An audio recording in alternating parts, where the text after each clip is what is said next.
Hello fellow space engineers, today we are here enjoying the beautiful view of Mars thanks to the latest update that brought back the skyboxes for the X11, well, brought them to the X11. But we're not going to talk about it, we're going to keep dedicating ourselves to the exploration of the concept of cruise missiles or torpedoes, like we like to call them, and for that I'm going to use this creation by Evil Unicorn 1, the XF-64 tactical fighter. Although he describes it as a bomber, I would say that it's a strike bomber, or more like, yeah, like definitely a tactical bomber, being smaller and with precision in mind. And these torpedoes slash cruise missiles, they use the cruise missile script by Elysium. It's the one that I used for the previous test with the battlecruiser when we shot out some torpedoes at it. But this one uses an interesting approach to it. It's an active guided missile that is not a fire and forget missile, because it's, let me explain you the difference. A fire and forget missile is the one that you, after you shoot, it basically guides itself. This one is guided by the ship's onboard guidance system or fire control system. And as you can see here, the guidance system is 2 anti-personnel turrets.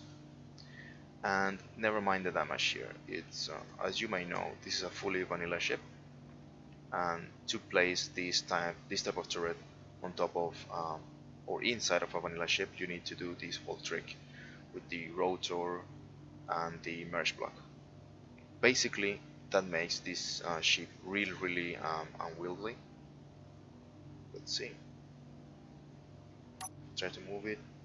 It's really slow, and I cannot use the Q and E keys, but it's fine. I mean, it's a bomber. It's not supposed to be a high maneuverable fighter. Okay. So let's do a firing test. And as you can see right there, it gives us the instructions: 4 for launch, 5 release 1, and 6 release 2. Now, what is the meaning of release 1 and 2? That means that you can only fire 2 missiles at a time, and after they are done, you need to release the 2 turrets, the fire control turrets, so they can use so they can be used for a new missile. Let me just show you this one. Not making much sense now. Look at the tab, you see the hotkeys, and 4 is for launch. Now let's try to position our spectator camera here.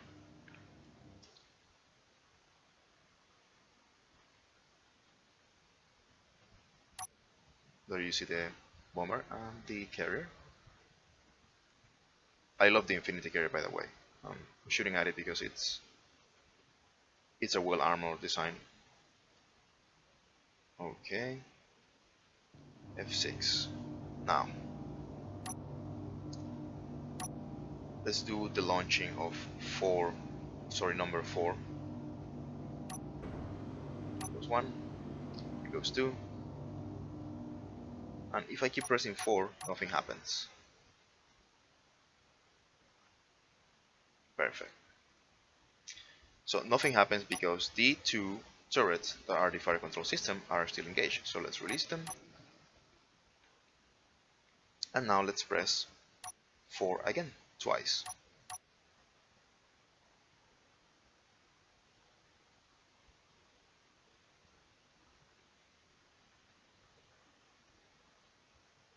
Nice. Now let's do the same. 5 and 6, release them. Pressing 4 twice. You see the 2 cruise missiles going at the target. And I believe we have 2 more. Let's see. Oh, no, we used them all. Okay, final thoughts on this design. So I do believe it's an interesting concept that is worth looking into. Mainly because it uses coding and scripting. That means that you can basically just load it up in your survival world and it will work. Now, it has some limitations. First of all, it uses the turrets for fire control and targeting data. And as you saw, turrets favor other turrets. And in a realistic way, or thinking on the economy of a design, if you want to take out a turret, you might as well install a modded turret that does that. And that has been explained in many occasions. If you watch Greg Perico's videos and you see the Fleet Breakers events, that is really clear. The most economical way of doing this, taking out turrets, is using another turret. So it's limited also to the range of the turret. In this case, the turret that you can fit inside of a small grid ship, which is basically the interior turret or the anti-personnel turret, only has a range of 800 meters, which is point blank.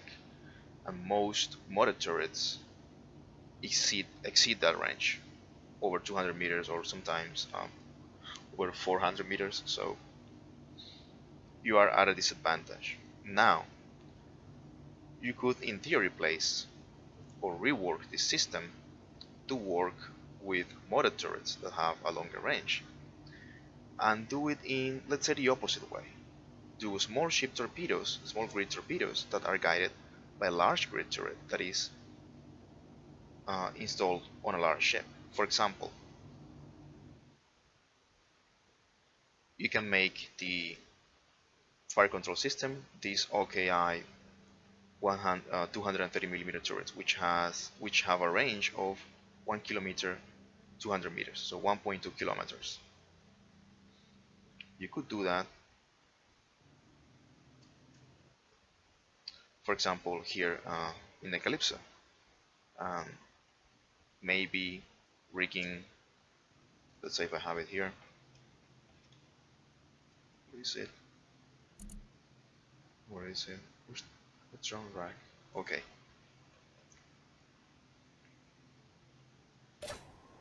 Maybe it is possible